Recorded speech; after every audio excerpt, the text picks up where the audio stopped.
vamos a ir comenzando ya con lo último que vamos a ir viendo. Solo nos hace falta ver un video que nos toca el día de mañana y ya con eso terminamos tercer parcial. Y bueno, si ustedes se recuerdan, esta tablita ya la habíamos visto la semana pasada y dijimos, nos hace falta la parte de ingreso y todo lo que tiene que ver con utilidades, que fue el video de ayer. Entonces vamos a comenzar haciendo ingreso marginal. ¿Tengo que calcular ingreso marginal o ya el ejercicio con alguno de los datos que me está dando en el enunciado me da cuál es el ingreso marginal? Ya lo das. ¿Cuál es Ya el lo ingreso da. marginal? Vamos a ver. 40.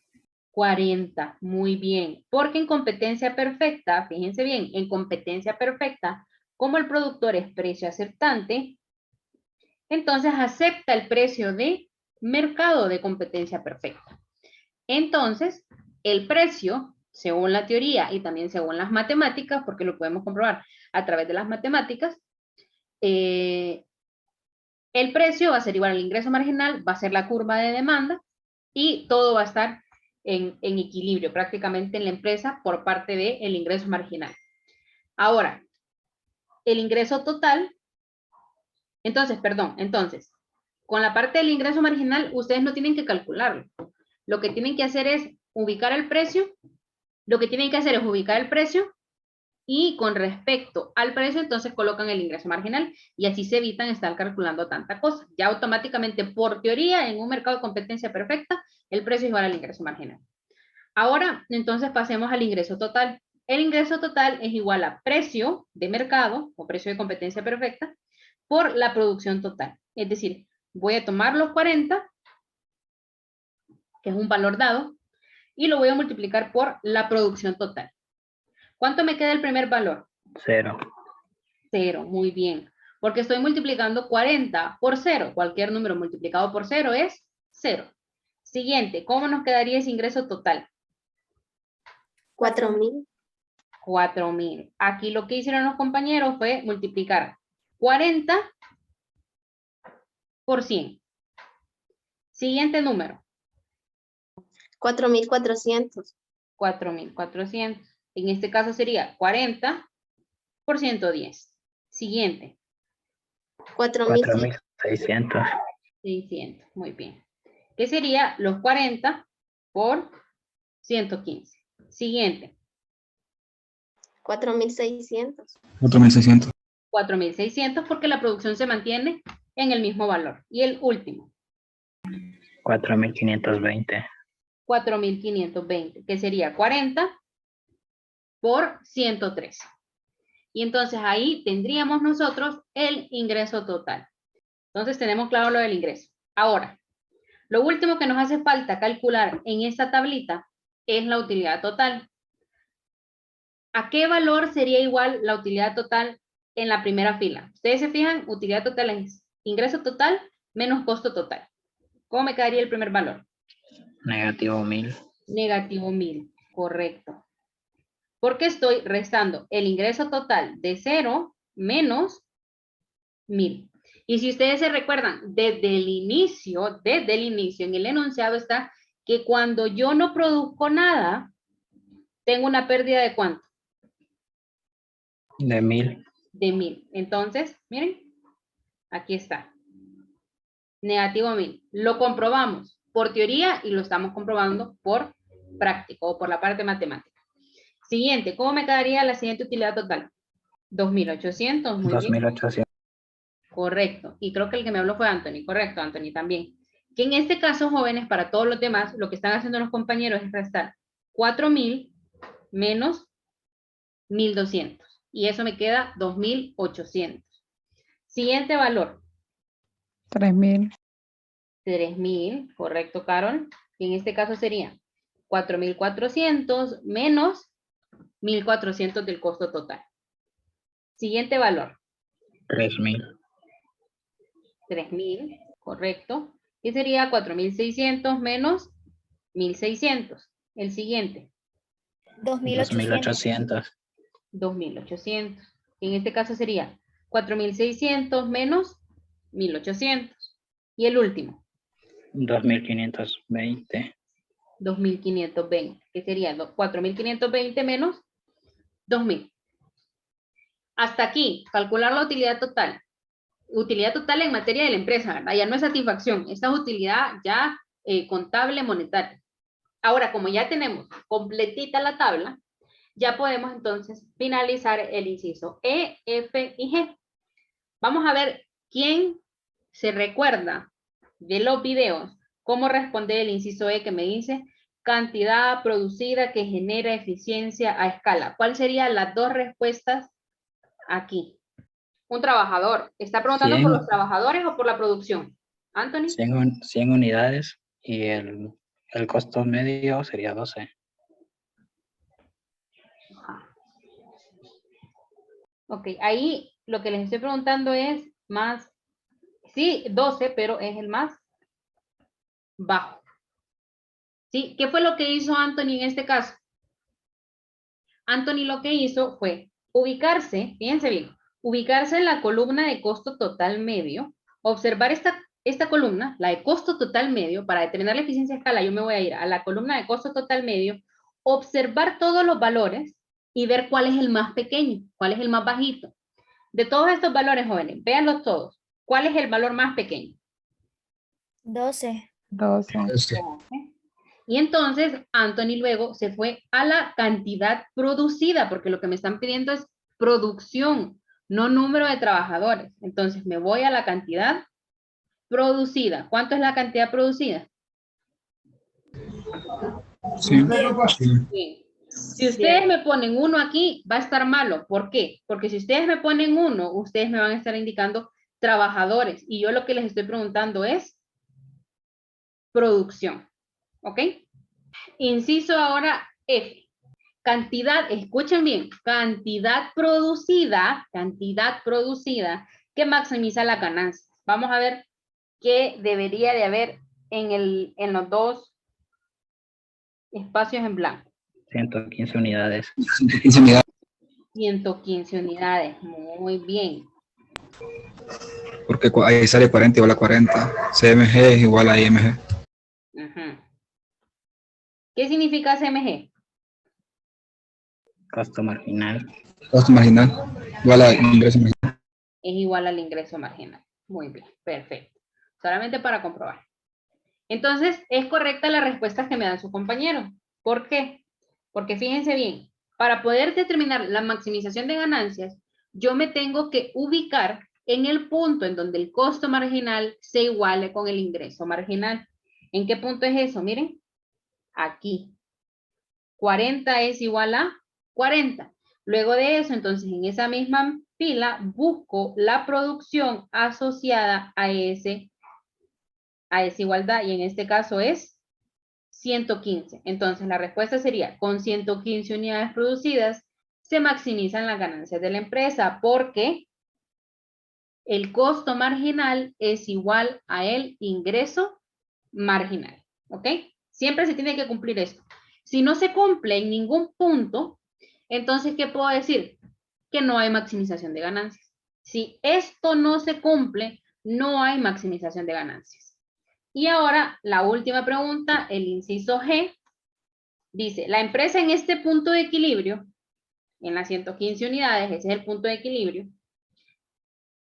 Ok, la empresa en este punto, en 115 unidades, en la maximización de ganancias, está en equilibrio, en ganancias o en pérdidas económicas. Una ganancia. ¿Por qué, Anthony? Porque el precio es mayor que el costo total medio. Muy bien, excelente. Y esto, no ignoren, no, eso no me acuerdo por qué lo puse ahí. Es una ganancia económica porque el precio es mayor al costo total medio. Es decir, cada unidad producida a mí me está costando menos producirla de el precio al que yo la estoy vendiendo. Es decir, la estoy vendiendo a un precio más elevado de lo que en realidad me costó. Entonces, hay una ganancia económica. Y ahora se lo voy a graficar para que ustedes vean que la parte aquella en donde yo les muestro las grafiquitas de ganancias, pérdidas económicas y equilibrio, sí se da. Entonces, fíjense bien. Yo tengo que el precio de mercado es 40. ¿Se recuerdan? 40. Este es el precio de equilibrio, que es igual a la demanda y que es igual al ingreso marginal. Para la empresa, recuerden que aquí estamos hablando de la empresa. Una empresa nada más. Una empresa en un mercado de competencia perfecta. Y en un punto tengo una curva de costo marginal. Normalmente, la curva de costo marginal, dependiendo el punto de cierre de la empresa, en este caso, creo que no hay punto de cierre. Creo que 2. A partir de 2, entonces tendríamos la curva de oferta. Pero ¿qué es lo que les estoy diciendo con esto? Que normalmente para la empresa la curva de oferta es la curva de costo marginal. ¿Ok? Normalmente para una empresa su curva de oferta es la curva de costo marginal. En el punto en donde se intercepta la curva de costo marginal con la demanda, yo tengo el equilibrio del productor. En este punto, jóvenes, el costo marginal es igual al ingreso marginal. Es decir, en este caso 40 es igual a 40. Estoy, entonces, aquí, en ese punto de equilibrio. ¿Cuántas unidades producidas dijimos que teníamos en ese punto? 115, ¿verdad? 15, sí. Entonces, ese punto de equilibrio me estaría dando 115 unidades. Ahora, si ubicáramos vamos a ver, el costo total medio, iría también en el lado de los precios, porque ahí irían todo lo de los precios, los costos, etc. Entonces, si lo ubico, este me quedaría en 13.8. Entonces, aquí yo dibujo una curva de costo total medio. Y toda esta área es mi área de ganancia económica. Vamos a ver, espérenme.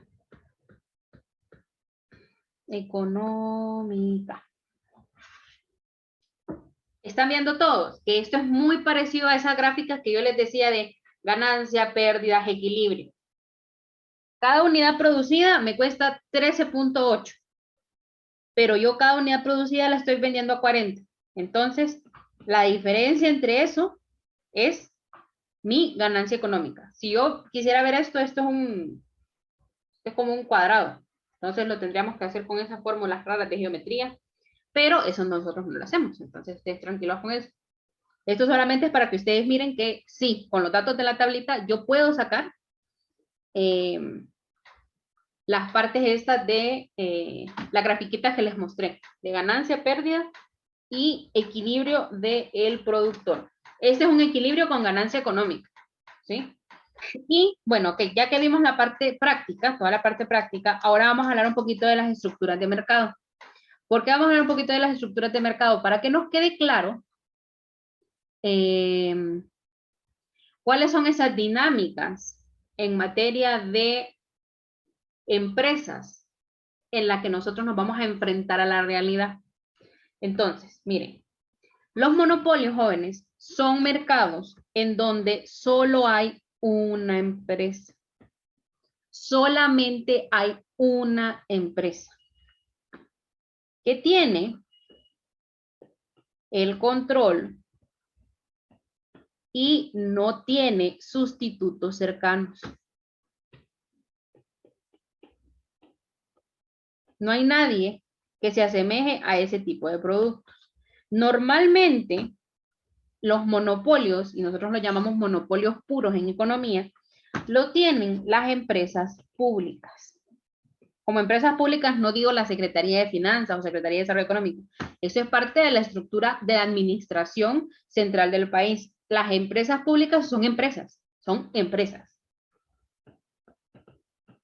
las empresas públicas, como el SANA, como la ENE, etcétera, que son un derecho humano, se tienen que dar por parte del Estado y tienen que estar controladas por parte del Estado. No la puede controlar una empresa privada, a menos que cambiemos toda la parte de la normativa legal del país. Y entonces ahí entonces sí abramos el mercado para que sea ofrecido por las empresas privadas, como es el caso de San Pedro Sula con la parte de aguas de San Pedro y aguas de Cortés, que cada una tiene una empresa privada que son monopolios, pero son monopolios privados, no monopolios naturales, son monopolios privados.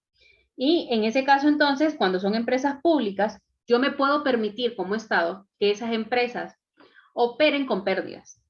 ¿Por qué? Porque a mí no me interesa generar ganancias, no me interesa tanto, no me interesa tanto generar ganancias, aunque los economistas sí estamos preocupados porque las empresas generen ganancias, porque al final esas ganancias son ingresos para el Estado, sino que en el caso de las empresas públicas, uno esperaría que aunque estén con pérdidas, como son una necesidad, como son un derecho humano, entonces no importa si están con pérdidas, puedan seguir funcionando y tienen como toda su estructura y estructura de costos, cuánto es lo mínimo que podemos permitirle al Estado estar produciendo con pérdidas, también cuánto tiempo, etcétera.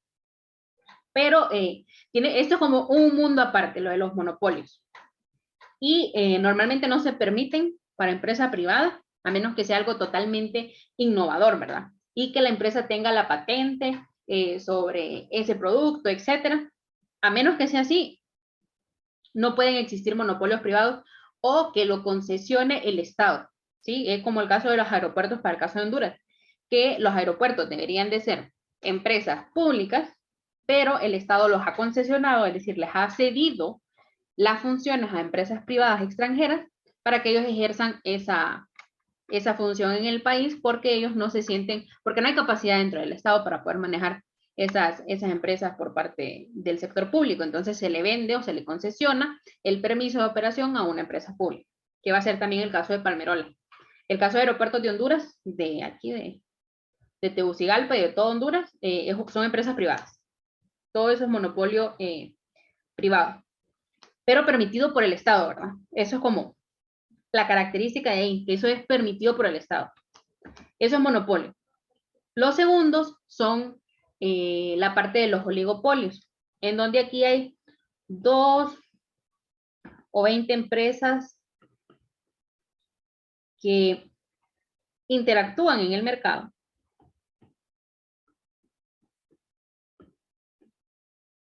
Y en este hay una o 2 empresas controlando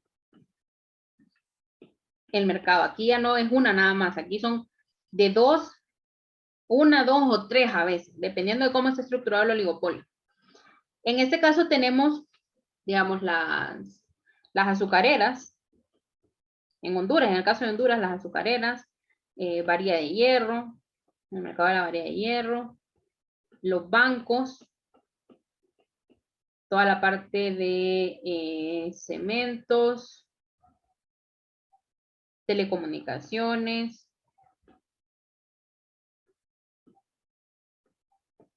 lo que tiene el hondureño a diario, los refrescos, entran dentro de estructuras oligopólicas, en donde las empresas interactúan de forma totalmente diferente que un monopolio y que una competencia perfecta.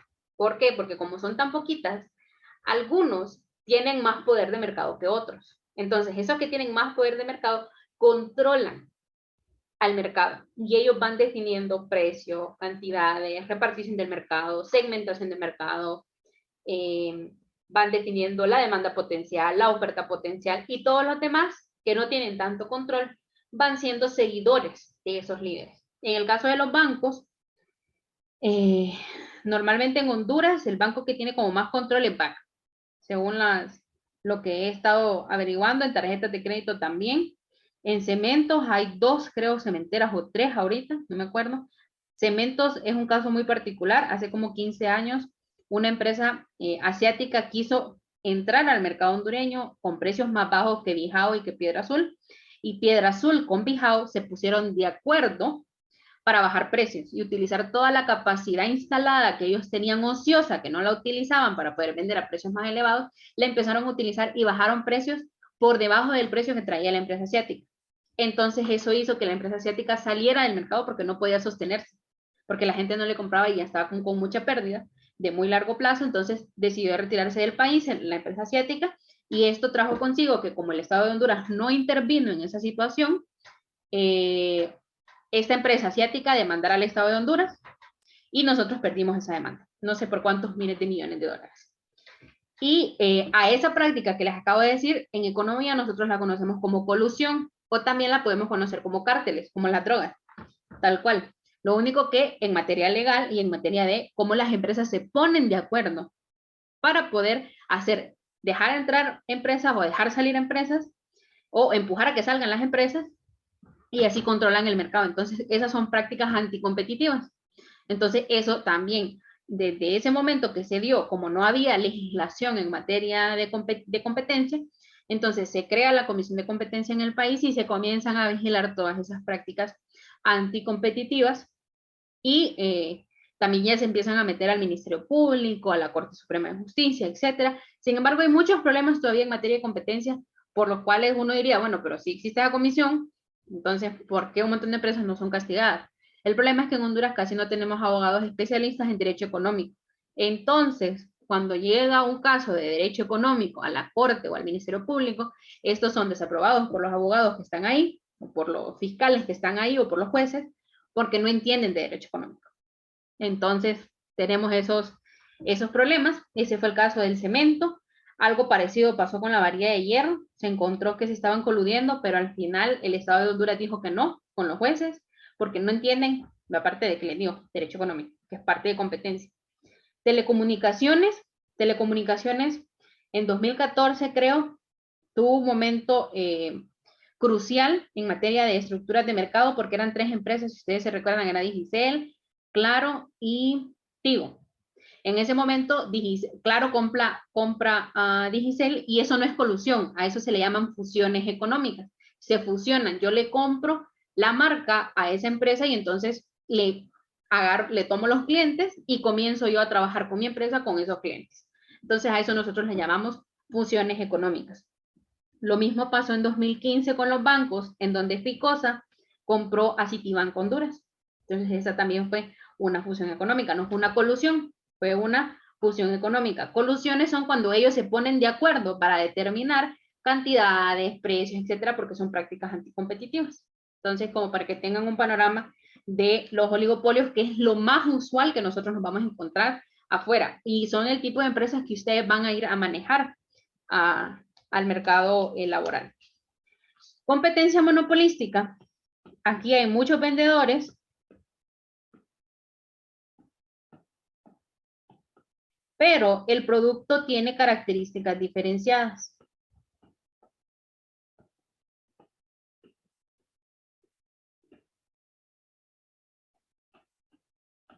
En este caso tenemos el mercado de los automóviles, que suplen una misma necesidad, pero que uno lo compra dependiendo la marca, dependiendo el modelo, dependiendo el estilo, dependiendo de que me ofrezca algo completamente diferente a lo que los otros no me ofrecen. Aquí entra mucho lo de los gustos o preferencias también. Por ahí nos manejan en la parte de competencia monopolística.